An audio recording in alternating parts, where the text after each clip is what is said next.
Alright, today I'm going to be working with some rational expressions, and in this first video here for part 1 I'm only going to be simplifying the rational expressions.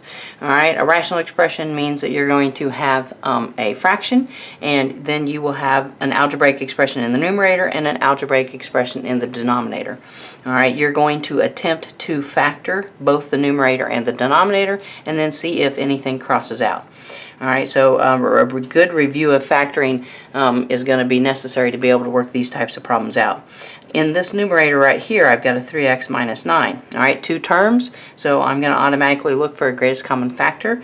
Alright, I can take a 3 out of both of those, so if I factor out a 3, then in that first term it would leave me with an x and then a minus 3. Alright, looking at this denominator, I have a trinomial. It's going to be an easier trinomial than normal because of my leading coefficient of 1 right here. I know that trinomials factor into two binomials. Alright, since that is an x squared there in front, I know I'm just going to have as my first terms x and x. Alright, then I need to go through, I need to look for two numbers that multiply together to equal positive 9, and then when I add them, they will be a negative 6. Okay, so the only way to get a negative 6 would be if I had two negatives over here. Two negatives do make a positive, so I could do a negative 3 and a negative 3. Alright, now you do want to double check, go back and check if I FOILed this out, I should get this denominator. So multiplying first terms, x times x would give me that x squared. A negative 3 times a negative 3 would give me the positive 9 right there. And then inside and outside terms, so a negative 3x here and a negative 3x right here. If I add those two, negative 3x plus negative 3x gives me that negative 6x, so I did factor it correctly.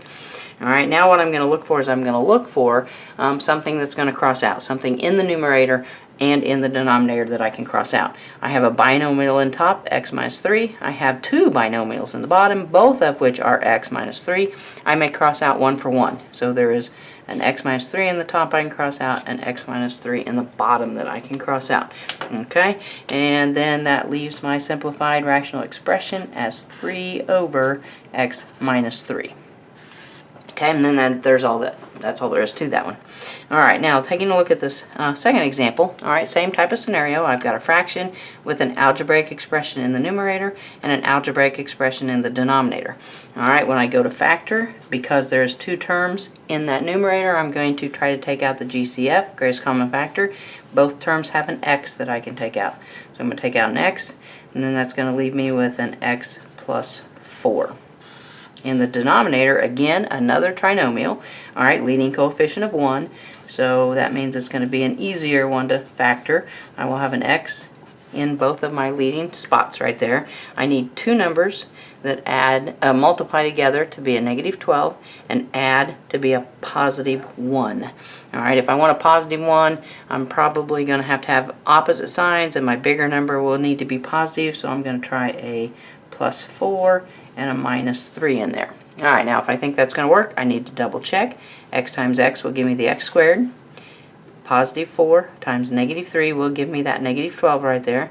Now to get this middle term, I have a 4x and a negative 3x. If I add 4x and negative 3x, I get a positive 1x. So then that means, yes, I have factored it correctly.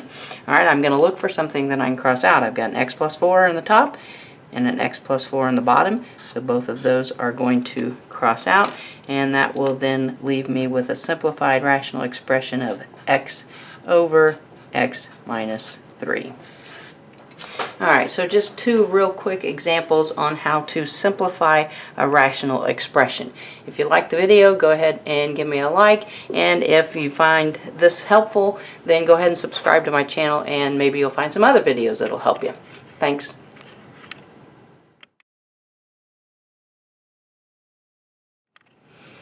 In this video, I'm going to be working with rational expressions, specifically multiplying and dividing them. This is part 2 in a series of several rational expression videos that I have on my channel. Alright, so for this first example, I'm going to be working with x squared minus 9 over x squared times x squared minus 3x all over x squared plus x minus 12.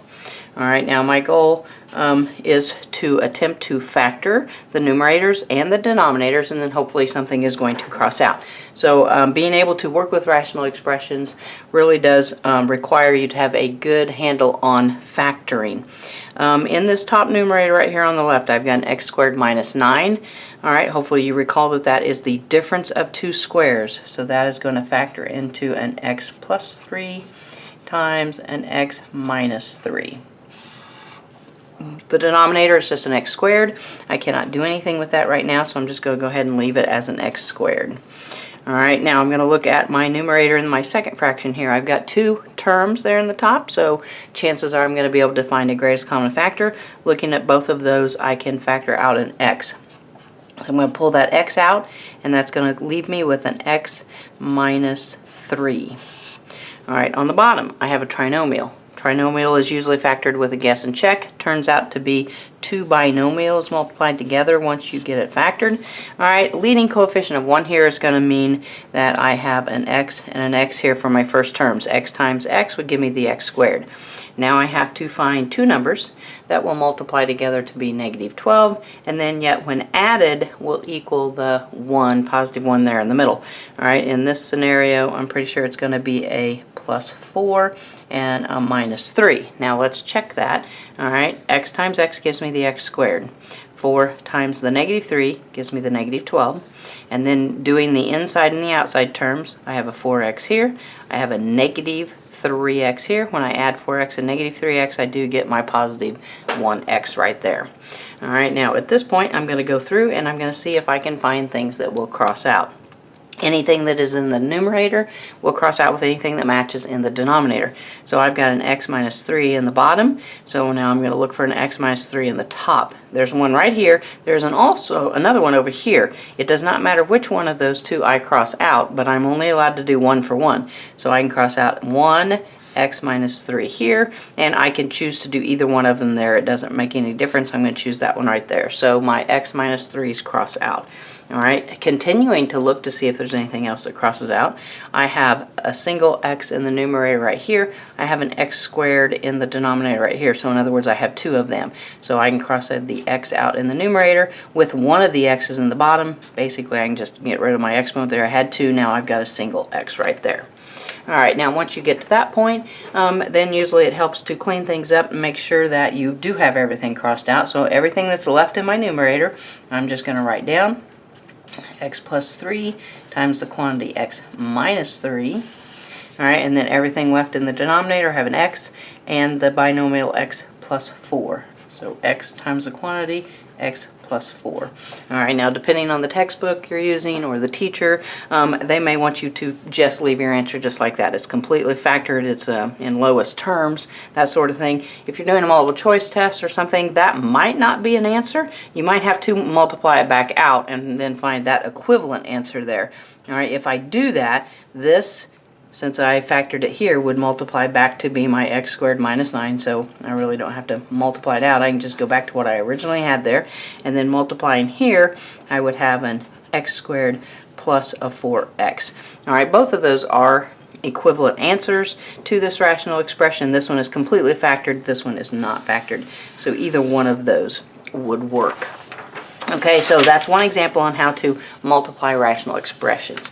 Alright, now if we move on to dividing rational expressions, okay, again, problem is set up relatively the same. You've got an algebraic fraction, and I'm dividing in between. You're going to treat this just like you would regular ordinary fractions. Alright, regular ordinary fractions, you would keep it, switch it, flip it. That's a common saying that some people use. So you're going to keep the first fraction as you see it. You're going to switch the divide by sign to a times sign, and then you're going to flip that second fraction. So there's the phrase, keep it, switch it, flip it, to help you remember what you're going to be doing. Okay, so I'm going to rewrite the problem doing my keep it, switch it, flip it. I am going to do 4x squared plus 10 all over that x minus 3, and I'm just going to leave that. Alright, now I'm going to switch the divide by sign to a times sign.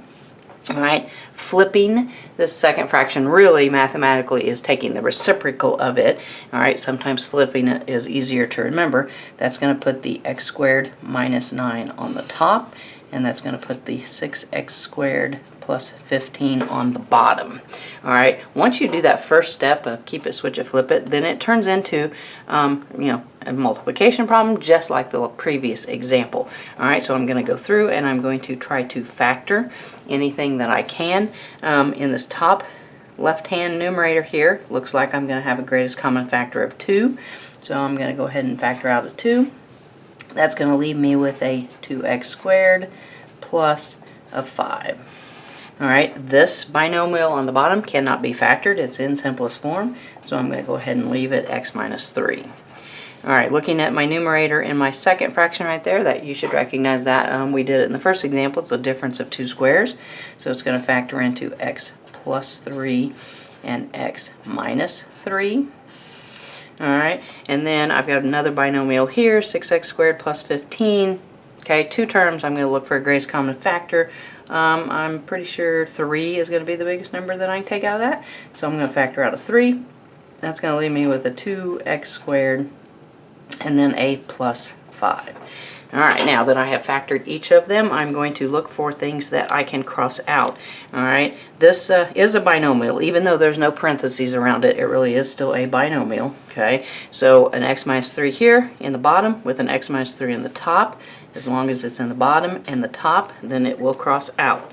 Okay, continuing to look at things that possibly match. Here's a 2x squared plus 5 binomial with parentheses around it. 2x squared plus 5 in the numerator. So one's in the bottom, one's in the top. I can cross both of those out. Okay, and then that leaves me with, I think I'm going to rewrite and clean up here. In my numerator, I've got a 2 times an x plus 3. And in the bottom, I only have a 3. Okay, and then there again, if you have to leave it in factored form, then that would be fine. Another equivalent answer would be distributing that to a 2x plus 6 all over 3. All right, both equivalent answers, the one on the left there just being completely factored and this one not being completely factored. All right, so just a couple examples on how to multiply and divide rational expressions. If you like the video, go ahead and give me a like, and if you think that this video was helpful enough and you might like some other ones that I have on my channel, go ahead and subscribe to my channel. Thanks.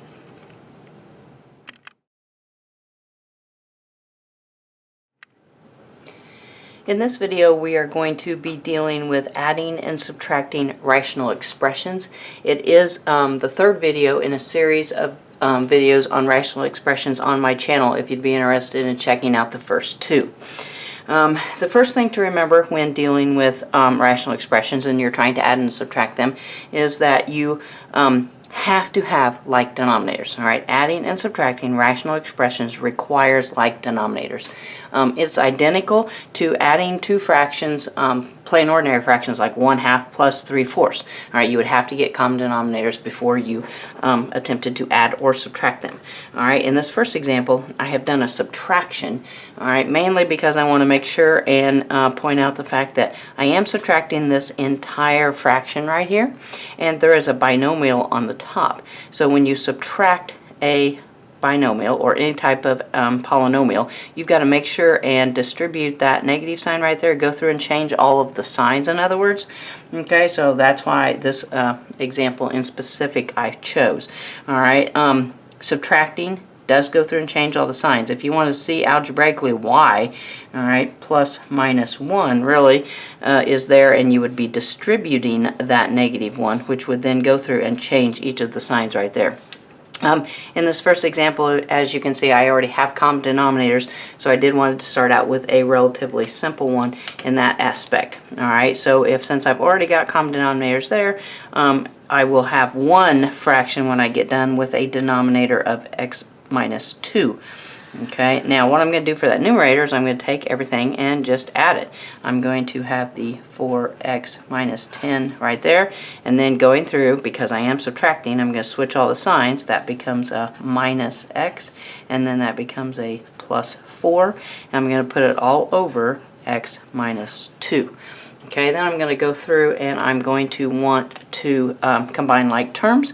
Alright, so I see a 4x right there, and then keeping in mind that negative in front there really makes a little negative 1x there. I'm going to be putting those two things together. That's going to give me a 3x. Alright, and then I can put those two constants together, again making sure you pay attention to the sign in front. That's a minus 10. Alright, plus negative, it's going to be a negative 10 added to that 4. That's going to give me a minus 6. And then all over the x minus 2. Alright, now once you do something like that, you can't just assume that you are done at this point. Check out both the numerator and the denominator and make sure that you can't factor something else out. Okay, in this numerator right here, I can factor out a 3, which would give me a 3 times the quantity of an x minus 2. Alright, I do have that binomial, same binomial on the bottom of x minus 2. Alright, so then that allows that to cross out, and I have then just a final answer of 3. Alright, so a real straightforward example of dealing with rational expressions when you already have common denominators. Okay, now let's go to one where you do not have common denominators. Okay, this one right here, I'm going to have a 3 over x plus 4, and I'm adding to that 6 over x plus 5. Okay, so a relatively simple one. Alright, first thing I'm going to do is I'm going to try to figure out what that least common denominator needs to be. Alright, I'm going to arrive at that by just taking the two denominators and multiplying them together. So I've got an x plus 4 and an x plus 5 is my least common denominator. Alright, so if you recall regular fractions, I would need to multiply this fraction by whatever I'm missing in my least common denominator, and same thing with this one. Alright, I've got the x plus 4, I've got that part of my least common denominator, so this fraction is missing the x plus 5. So I'm going to multiply by a form of 1 and alter this fraction. The second one, alright, x plus 5, I've got that part. I don't have the x plus 4, so I'll multiply by a form of 1. Alright, now to keep the problem from getting too cluttered up, I think I'm going to rewrite again before I show that step.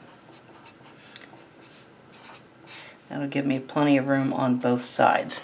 Alright, now when I do this, I do want to do it with a form of 1 so that I don't alter the equation. This one needs to be multiplied by an x plus 4 over an x plus 4. Alright, this fraction needs to be multiplied by the x plus 5. So x plus 5 over x plus 5. Alright, and I am putting parentheses around there because we want to make sure and realize that that is a binomial. Alright, in this numerator, I've got to now, simplify this fraction. I've got to realize that's a binomial and it's being multiplied by 6, so that 6 needs to be distributed to both of those terms. Alright, the exact same thing is going on in this one.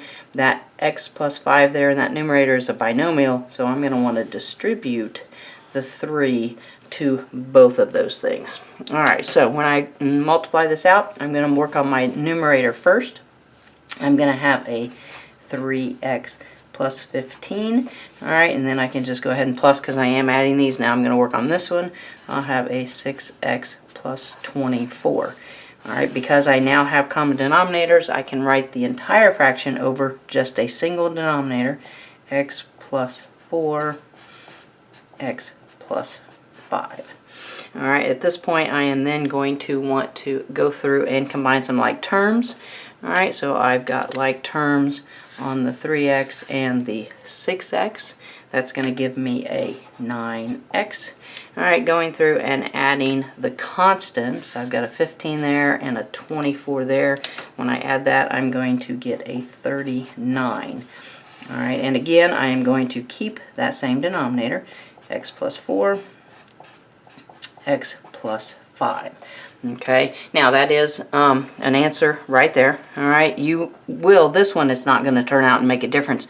Alright, however, you might want to, like on that top, I could factor out a greatest common factor. Looks like I can take 3 out of that. Alright, and this one it's not going to make any difference because nothing's going to cross out. However, it could. So let's go ahead and show it as if it would help. Alright, if I take out a greatest common factor of a 3 right there, I'm going to have a 3x left plus a 13. Alright, and then my denominator stays the same, x plus 4, x plus 5. All right, now, not needed, all right, unless you need your answer in completely factored form. All right, but I definitely want to check it out because this binomial might have crossed out with one of those two binomials down there at the bottom. This one, obviously, it did not. However, it could have. So you might want to always check that out. Okay, so two equivalent answers for this one. All right, so a couple of examples of going through rational expressions on adding and subtracting. All right, if you like the video, go ahead and hit like for me. And if you like my style of explanations, then go ahead and subscribe to my channel. Thanks.